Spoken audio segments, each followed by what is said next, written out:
The wounded soldier was still shouting when the rookie nurse ordered everyone in the room to move. Two senior medics froze. One lieutenant stared at her as if she had forgotten her place, and General Marcus Vale stopped halfway through the command he was giving.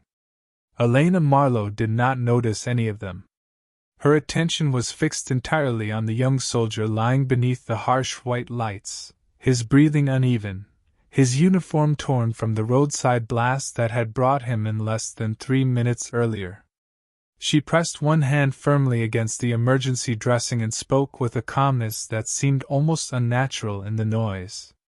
The bleeding was worsening. The nearest equipment had already been contaminated. She needed a different kit, a pressure bandage, and someone ready to monitor his airway. Her voice never rose, yet everyone moved. The room changed instantly. What had been confusion became controlled motion. Elena had been assigned to the base medical unit only 6 days earlier, and until that moment most of the soldiers knew her simply as the quiet new nurse who kept her head down and rarely joined conversations in the mess hall. She was young, soft-spoken, and carried herself without the confidence that usually came with experience. Her uniform was always neat, her dark hair tied securely behind her head, and a thin silver watch rested against her wrist. Nothing about her suggested that she knew what to do when a casualty arrived from a combat zone. Yet now she worked with the steady rhythm of someone who had seen the same crisis many times before. General Vale watched from the doorway. He had spent 30 years in uniform and had learned to recognize panic before it appeared on a person's face. Elena had none. She looked frightened only in the way a person looks when another human life is slipping away in front of them. There was no excitement in her movements, no desire to impress anyone. She simply knew what needed to happen next. When the soldier's breathing faltered, she immediately adjusted his position and called for oxygen. When one of the medics reached for the wrong instrument, she corrected him without hesitation. When the lieutenant demanded that she step aside because the senior medical officer was arriving, Elena looked at the casualty, then at the lieutenant, and quietly said that moving him now could cost him his life. The lieutenant opened his mouth to argue. Then the monitor changed. A sharp alarm cut through the room. Elena reacted before anyone else. She gave a short instruction, and the senior medic followed it. For several seconds the room became almost silent except for the monitor and the sound of hurried breathing. Then the numbers stabilized. The soldier lived. General Vale said nothing. He simply watched Elena remove her gloves and wash her hands beneath the cold stream of the stainless steel sink. There was a small tremor in her fingers now that the danger had passed. She hid it by reaching for a towel. The general noticed. So did nobody else.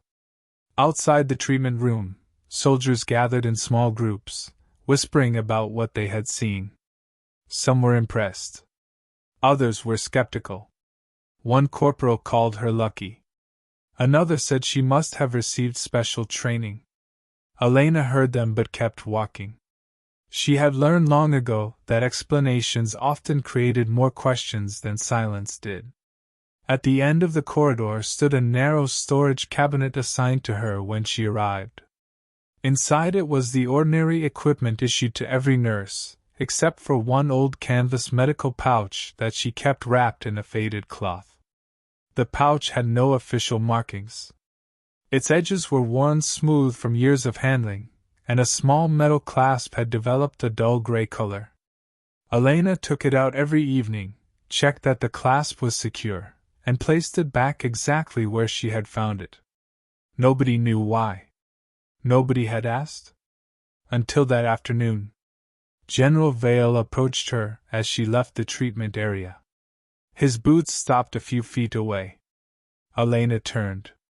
The general looked at her for several seconds before asking where she had learned emergency field stabilization. She replied that she had studied medicine.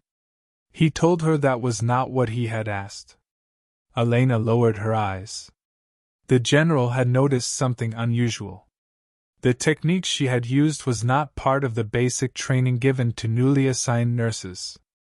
It was an older battlefield method, one used by experienced combat medics who had spent years treating casualties far from proper hospitals. Elena remained silent. The general asked again. This time, she simply said that someone had taught her. Then she walked away. That answer stayed with him. Over the next 2 days, General Vale began noticing details he had previously ignored. Elena always arrived before her shift. She checked emergency supplies without being told. She knew exactly which vehicles carried advanced medical kits and which did not. She could identify certain injuries from a person's breathing pattern before the diagnostic equipment confirmed them. She never spoke about combat. She never spoke about her family. She never spoke about the old pouch. And whenever older soldiers entered the medical unit, some of them seemed to look at her twice, as though there was something familiar about her that they could not place. On the third evening, a convoy returned from a training exercise with several injured soldiers. One man had a severe leg injury and was losing blood rapidly. The senior medic took charge, but Elena stood nearby and quietly pointed out that the man's condition suggested another internal problem. The medic initially dismissed her. General Vale happened to be present. He ordered them to check. They did. Elena was right. The discovery saved valuable time, and the soldier was transported for further treatment. Afterward, the senior medic apologized. Elena accepted without pride. That was what unsettled the general most. She did not behave like someone trying to prove herself. She behaved like someone trying to prevent others from repeating mistakes she had already witnessed. Later that night, General Vale found her alone in the medical storage room. The lights were dim. Rain tapped softly against the windows. Elena was holding the old canvas pouch. For the first time, the general saw her expression change when she looked at it. There was grief there. Deep grief. The kind that had learned how to remain quiet. He asked whether the pouch belonged to her. Elena said no. He asked whose it was. She hesitated. Then she answered that it belonged to the person who had trained her. General Vale's eyes narrowed. He recognized the stitching along the pouch's edge. It was not official military equipment, but he had seen that particular repair before, years ago, on a medic who had saved dozens of soldiers under impossible conditions. The memory came suddenly and painfully. He looked at Elena again. She seemed to realize what had happened. The general's voice became quieter. He asked the question he had been holding since the first emergency. Who taught you combat medicine? Elena closed the pouch. For several seconds she said nothing. Then she looked directly at him and gave an answer that made the general's expression change completely. She told him the name of her teacher. General Vale went still. Because he knew that name. Every senior soldier on that base knew it. And according to the records, that person had been gone for years. For several seconds, General Marcus Vale did not move. The name Elena had spoken belonged to Captain Daniel Marlowe, a combat medic whose reputation had survived long after his final deployment. Soldiers who had served under him remembered a man who could remain calm when everyone else was breaking, a medic who treated rank and reputation as meaningless beside a wounded human being. But Captain Marlowe had disappeared from military records years earlier after a mission that had never been discussed openly. General Vale had known him personally. He had trusted him with the lives of hundreds of soldiers. And now the quiet rookie nurse standing in front of him carried his medical pouch. Elena saw the recognition in the general's face and knew there was no point hiding anymore. She explained that Daniel had been her father. The room seemed smaller after those words. General Vale asked why she had never mentioned it when she joined the base. Elena said because she had not come there to inherit his name. She had come because she wanted to become a nurse without anyone deciding what she should be simply because of who her father had been. She had spent years studying, working, and learning how to stand on her own. The general understood that. But there was something he could not understand. How had Daniel taught her combat medicine when she had been barely old enough to understand what his work meant? Elena lowered her eyes and told him that her father had never treated her like a child when it came to responsibility. When she was younger, she had watched him prepare medical kits at the kitchen table. She had seen him organize bandages, inspect instruments, and explain why every second mattered when someone was hurt. At first, he taught her simple things. How to remain calm. How to recognize when fear was becoming useless. How to listen before touching an injured person. Later, when she was older, he taught her more. Not because he wanted her to become a soldier, he had told her, but because knowing how to help someone in danger was never a wasted skill. General Vale listened without interrupting. Then he asked what had happened to Daniel. Elena's fingers tightened around the old pouch. She said that was the part she had never wanted to discuss. Years earlier, Daniel had been part of a field unit that came under heavy attack while evacuating wounded personnel. The official account described the mission as a loss of equipment and personnel. It contained several pages of military language, but almost nothing about the people involved. Daniel had survived the initial attack, but he had stayed behind to help an injured soldier who could not be moved quickly. Elena remembered only fragments from the years afterward. Her father's final phone call. Her mother's silence. The arrival of officers at their home. The folded uniform placed on a chair. The old pouch returned to the family. Daniel never came home. General Vale looked down at the pouch. He remembered that mission differently. He remembered the radio messages. He remembered Daniel refusing to leave while one more casualty remained. He remembered arguing with him over the radio. And he remembered the final transmission cutting off before the evacuation was complete. But there was another memory he had never told anyone. Daniel had asked him for one favor. If anything happened, make sure the wounded soldier made it home. General Vale had assumed that soldier had been evacuated. He had never known who it was. Elena suddenly asked whether he remembered a young corporal named Samuel Reed. The general's face changed. He did remember him. Samuel had been badly injured during that mission. According to the records, he had survived and been transferred to another facility. Elena said Samuel was now on the same base. General Vale stared at her. That could not be a coincidence. Elena explained that she had recognized the name on the medical roster the previous week. She had come to the base partly because she wanted to know whether the man her father had stayed behind to save was still alive. But there was a problem. Samuel did not know who Daniel had been. He had been unconscious during much of the evacuation and remembered very little. Elena had not told him. She did not know whether she should. That was the moral choice she had been carrying alone. If she revealed the truth, Samuel might feel responsible for a sacrifice he had never asked anyone to make. If she remained silent, she would be protecting him from guilt but also allowing a part of her father's story to disappear forever. General Vale asked what she intended to do. Elena said she did not know. Then an alarm sounded from the medical wing. A soldier had collapsed during a routine evaluation. Everyone rushed toward the room. Elena followed. When she saw the patient, she stopped for half a second. It was Samuel Reed. He was older now, carrying the quiet weariness of someone who had survived something he rarely discussed. His condition was worsening. The senior medical officer began issuing instructions, but Elena recognized the signs immediately. She knew what Daniel would have done. She also knew that stepping forward could expose everything she had tried to keep hidden. The general looked at her. This time he did not order her to stay back. He simply said her name. Elena moved. She took control of the immediate response and worked beside the medical team with the same calm precision that had first caught the general's attention. Samuel's condition stabilized, but Elena remained beside him long after the emergency had passed. He opened his eyes. For a moment neither spoke. Then Samuel noticed the old pouch resting on the nearby table.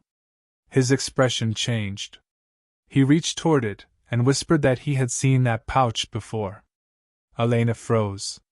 Samuel remembered a medic carrying it during the mission years ago. He remembered the medic's voice telling him that someone was coming for him. He remembered being told not to close his eyes. Then he looked at Elena. He asked whether she knew the medic. Elena could have lied. She could have walked away. Instead, she finally told him the truth. She said the medic was her father. Samuel's eyes filled with disbelief. The room became very quiet.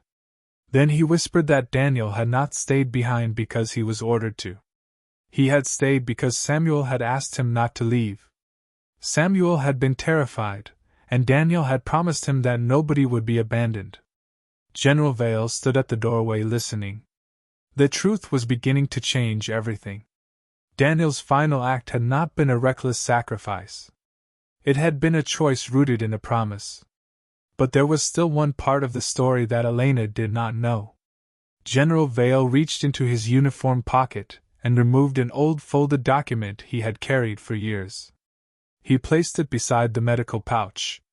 It was a handwritten statement from Daniel, dated the day before the mission.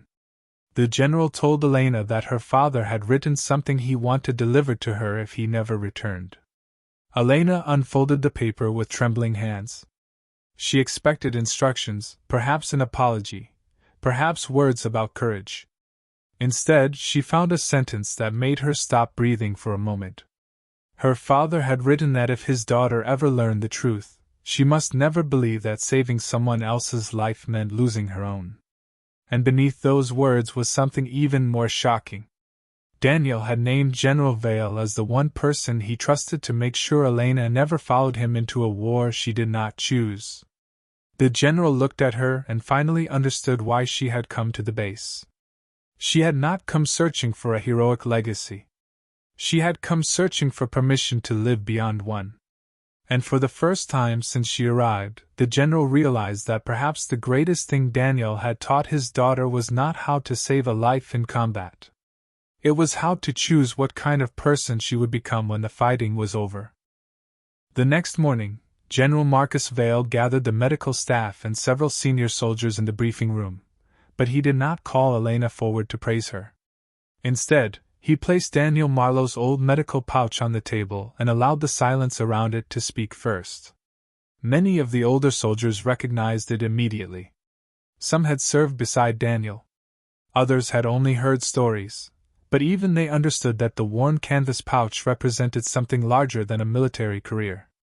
General Vale told them the truth about the mission years earlier, including what the official report had left out. Daniel had stayed because one wounded soldier needed help, but his final choice had never been about becoming a legend. He had simply refused to treat another person's life as less valuable because the situation was dangerous. Elena stood at the back of the room, listening without pride or embarrassment. When General Vale finished, he asked her to come forward. She did slowly. He told the room that she had been trained by one of the finest combat medics he had ever known, but that was not the reason she deserved their respect. She deserved it because she had taken what Daniel taught her and used it without demanding recognition. The soldiers who had once called her a lucky rookie lowered their eyes. One of them quietly apologized. Elena accepted it with a small nod. Then Samuel Reed entered the room. He had recovered enough to walk with assistance, and when he saw Elena, he stopped. He did not salute. He did not offer a speech. He simply looked at her and said that her father had kept his promise. Elena understood what he meant. Daniel had promised Samuel that he would not be abandoned, and years later, his daughter had unknowingly carried the same promise into another generation. Samuel told her that for a long time he had wondered why he had survived when better trained men had not.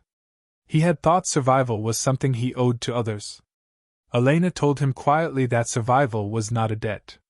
It was a life. And a life did not become less meaningful because someone else had helped preserve it. General Vale listened from a distance. He had spent years believing leadership meant making hard decisions quickly, accepting losses, and carrying responsibility without hesitation. But watching Elena and Samuel speak made him realize that some responsibilities were not solved by commands. They were carried by people who remembered. That afternoon, he signed an order changing Elena's assignment. She would no longer be treated as a temporary rookie nurse. She would join an advanced emergency training team and help teach field medicine to new medical personnel. Elena hesitated when she saw the order. She asked whether it was because of her father. General Vale shook his head. He said it was because of her. Then he returned the old pouch to her. Elena held it against her chest for a moment. She had carried that pouch for years as though it were both a connection and a burden. Now, for the first time, it felt lighter. She opened it and discovered something she had never noticed before. Beneath the inner lining was a small folded photograph. It showed Daniel standing beside General Vale and several other medics, younger and laughing in a way Elena had rarely seen in photographs of him. On the back was a handwritten message. It did not speak about medals or bravery. It said that the measure of a medic was never how many people remembered his name, but how many families got to hear a knock at the door because someone refused to give up. Elena read the sentence twice. Then she folded the photograph carefully and placed it back inside the pouch. Months passed. The base changed in small ways. Elena became one of the people new nurses approached when they were frightened. She never pretended fear was weakness. She taught them that hands could shake while decisions remained steady. She taught them to listen to wounded people instead of treating them like problems to solve. She taught them that rank ended at the bedside. Even General Vale began visiting the medical unit more often, sometimes without saying why. One evening, he found Elena preparing equipment before a training exercise. He asked whether she ever regretted learning combat medicine. She thought about it. Then she said no. She regretted that her father had been taken from her. She regretted the years of silence. She regretted that so many soldiers had been taught to measure themselves by what they could endure instead of what they could protect. But she did not regret learning how to save someone. General Vale smiled faintly. He told her Daniel would have been proud. Elena looked toward the window. Outside, young soldiers were crossing the courtyard beneath the fading evening light. Some laughed. Some carried equipment. Some looked tired. None of them knew how close they might someday come to needing someone like her. Elena placed the final medical kit into its case and closed the latch. She no longer needed to prove that she belonged there. She had discovered something more important than a hidden rank or a famous teacher. She had discovered that a person's legacy was not something they inherited. It was something they continued through the choices they made when nobody was watching. And perhaps that was why the general's question had left every soldier speechless. Who trained the rookie nurse in combat medicine? The answer had not been a military academy, a special program, or some secret command. It had been a father who believed compassion was a skill worth teaching, even in a world built around conflict. A father who understood that courage was not the absence of fear, but the decision to care when fear gave you every reason not to. Elena walked out of the medical room as the last sunlight disappeared behind the distant hills. The old pouch rested securely at her side, no longer a symbol of loss, but a reminder of what could survive after loss. And somewhere behind her, in the quiet halls of the base, the soldiers who had once seen only a rookie nurse were beginning to understand that the greatest heroes do not always arrive wearing medals. Sometimes they arrive quietly, carrying an old medical bag, asking only for the chance to help. If this story reminded you of someone whose quiet kindness changed a life, carry that memory with you, because the world is often changed not by the loudest people in the room, but by the ones who choose to care when no one is watching. And long after the base fell silent that evening, one truth remained in the hearts of those who had heard her answer: some legacies are not inherited through blood or rank, but through the lives we refuse to leave behind.